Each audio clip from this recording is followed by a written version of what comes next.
everybody, welcome back to my channel. In today's episode of Mindful Moments, I wanted to share about this reflection I had the other day. Whenever I have like a particular day planned, sometimes there might be certain curveballs that happen in the external environment, such as, for example, when I was heading to the gym, I realized that I forgot to bring, or I lost one of my membership cards.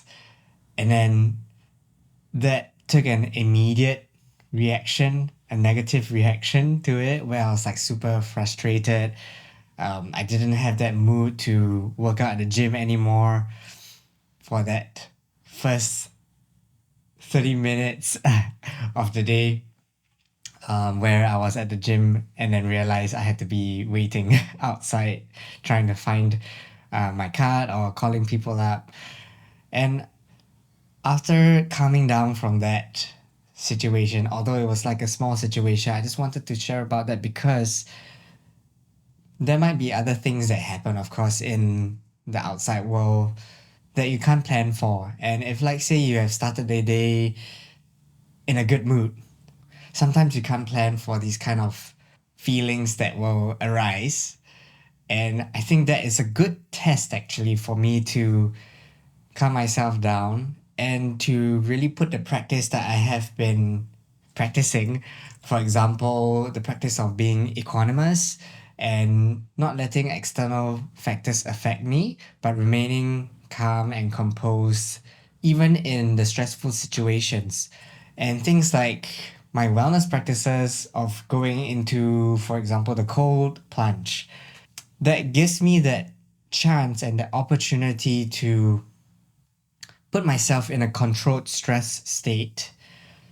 And this is what they call the hormetic stress.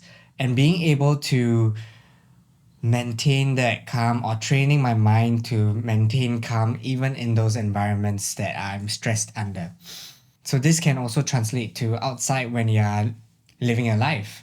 There are definitely areas where you can't plan for.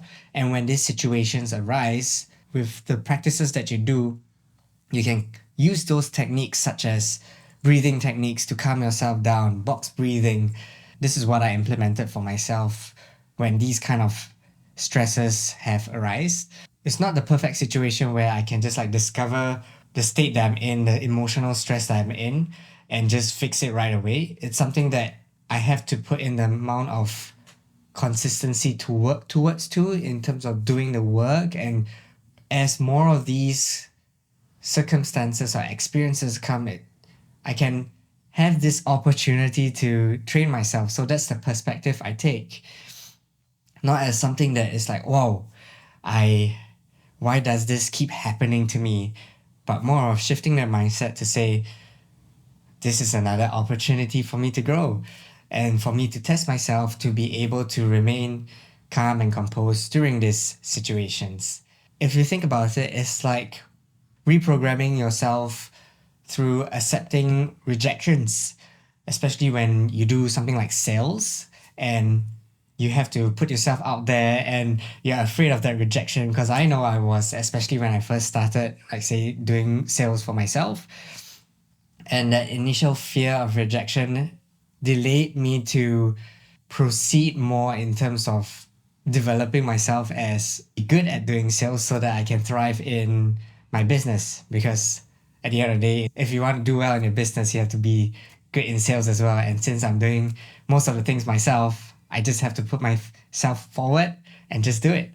And with more practice, I not only get better in being more confident the way I portray myself, but also develop the skills and knowledge to know more about what I have to do to develop myself further for my business, for example, and what are the things that I'm missing through questions or through feedback from people who I have done sales with, and getting all those feedback and looking at it as constructive feedback. So what I'm trying to say to bring this all back is that use these tough moments that appear in your life unexpectedly and shift that perspective that you initially had from reacting impulsively to maintaining that calm and composed state using the techniques that you may have or any kind of strategy that works for you that allows you to calm yourself down during these stressful states. If you'd like to know more about these different practices that I do so that you are aware of what can help you, feel free to leave a comment, or you can also watch a previous video of mine on meditation techniques, which I will link up above. If you like this video, please feel free to like, share, and subscribe, and I'll see you in the next video. Thanks for watching!